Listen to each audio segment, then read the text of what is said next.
This is another lovely day for all my frontiers of knowledge. Welcome to another platform for Mr. Soup. Today, we just want to talk about chemistry. Now, we are presented with the electronic structure of which we need to understand whether we are dealing with a metal or we are dealing with a non-metal. So, let's dive direct into our electronic structure. Remember that according to the statement of the question, this electronic structure is referred to be element X. So we are dealing with what we call element what? Element X according to the statement of the question. Okay, if this is element X, therefore we need to understand whether we are dealing with a metal or a non-metal, like I said in my preamble.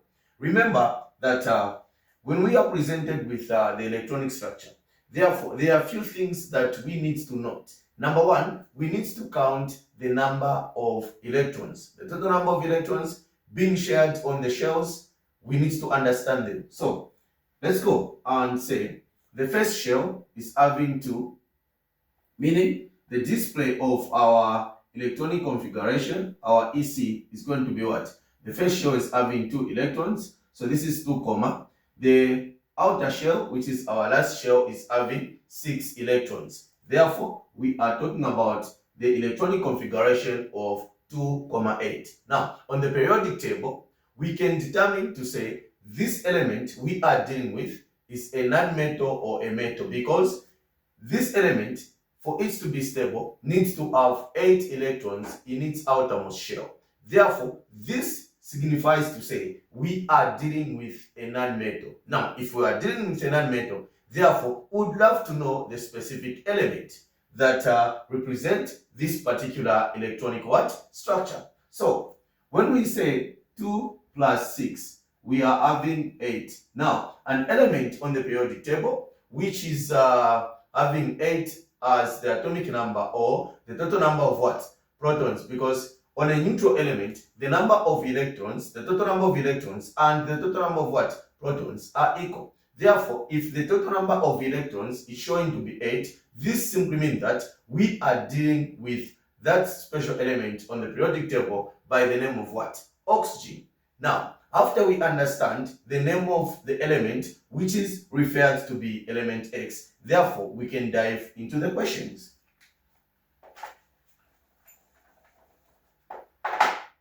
Okay, so now that we understand to say this element X represents oxygen atom, therefore let's go to question A. Question A is saying, what type of bond would be formed when element X react with hydrogen? What type of bond would be formed when element X react with what? Hydrogen. Therefore, we know to say element X is a non-metal and hydrogen is also a non-metal. Therefore, the type of a bond that can be formed between a non-metal and a non-metal, it is known as what? Covalent bonding. So we are saying, according to question A, the solution, you are going to say solutions. Okay, we are going to say solutions. So the answer for question A, what type of bond would be formed when element X react with hydrogen? We are saying this is called what? Covalent. Covalent what?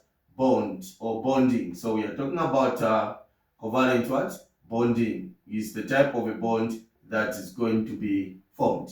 Okay, let's go to question B. Let's go to question B. Remember to pause the video and take down these questions so that you'll be able to do what? To go through once you are done or once I'm done explaining the question. Let's go. Give a reason for your answer. So question B is asking us to give a reason for our answer on question what? On question A. Why are we saying the reaction between element X, which is considered to be hydrogen, with which is considered to be oxygen with hydrogen, would form what we call a covalent bond or covalent bonding? The reason that we are going to give is that we are going to say okay, we are going to say both what? Both element what? Both element X and hydrogen and what? Hydrogen are what? Are non-metals. Are non-what?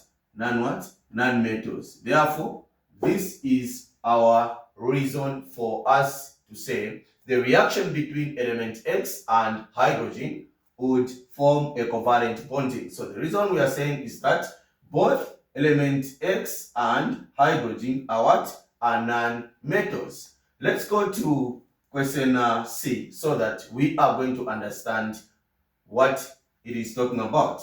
Okay, let's go.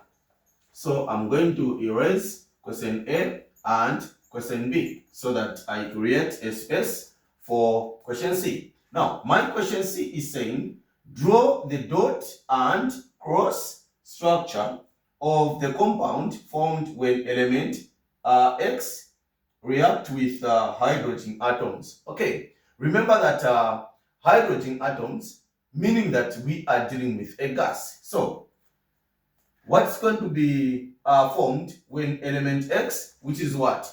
Oxygen atom, react with hydrogen gas. Remember we talked about covalent bonding. Remember we are considering both element X and hydrogen to be nonmetals, and now they are asking us to draw their bonding what? Structure. Okay, so how are we going to come up with the bonding structure of element X and hydrogen atoms? This one you need to pay attention. So this is question what? Question C. Now I'm going to draw the electronic structure of element what? Element X, or I'm going to pick the outer electronic structure, because in covalent bonding, since it involves sharing of what? Electrons, hence the inner structure or the inner shell is not going to take part in the bonding structure. Remember, when you are dealing with covalent bonding, it involves only outer shells. Therefore, I'm only going to pick this outer shell for element X. So I'm going to pick the outer shell for element X. Then, since we are talking about the hydrogen atoms, of which I'm going to include the hydrogen atom this side and the other hydrogen atom this side. Therefore, remember that I have 6 outer what? Electrons. So this cross and the other cross, this one and this one, making it to be what? To be a 4. Now, one hydrogen atom only contains one what? Electron. Therefore, this one will be a dot, and this one will be a dot, representing what? Hydrogen. And this is what? Hydrogen. And on this one, I'm going to put a cross representing what? Oxygen. The other cross representing what? Oxygen. This is my bonding structure according to the statement on actually question what? Question C, which is asking me to draw the dot and cross structure of the compound formed when X react with hydrogen what? Atoms. Okay, I'm done with question C. Okay, allow me to erase question C so that I can actually create space for question what? Question D. Okay, so with question D, it is quite interesting. It is asking me to actually give 2 characteristics of the compound formed in C, meaning in question what? Question C above. According to this electronic structure, what is the property or the characteristics of a covalent what? Bond. Okay, so under covalent bonding, it is quite interesting. Remember that the first property or the characteristic that we are going to give, we are going to say it has what? It has low what? Low what? Melting. It has low melting. Okay, low melting what? Point. Good. On this one. Okay. Apart from this one, we can say it has what? It has low what? Low boiling what? Low boiling point. Or we can also say it has what? It does not, okay? It does, okay? It does not what? Does not conduct what? Electricity, okay? Does not conduct electricity. So this is how we need to respond to to this particular question. Remember, it is very important to pause the video and you copy the questions. Therefore, you play the video so that you understand my explanation. Remember to follow me on TikTok and remember to follow me on Facebook. This is your tutor, Mr. Soup. Soup sana. Tabia shata.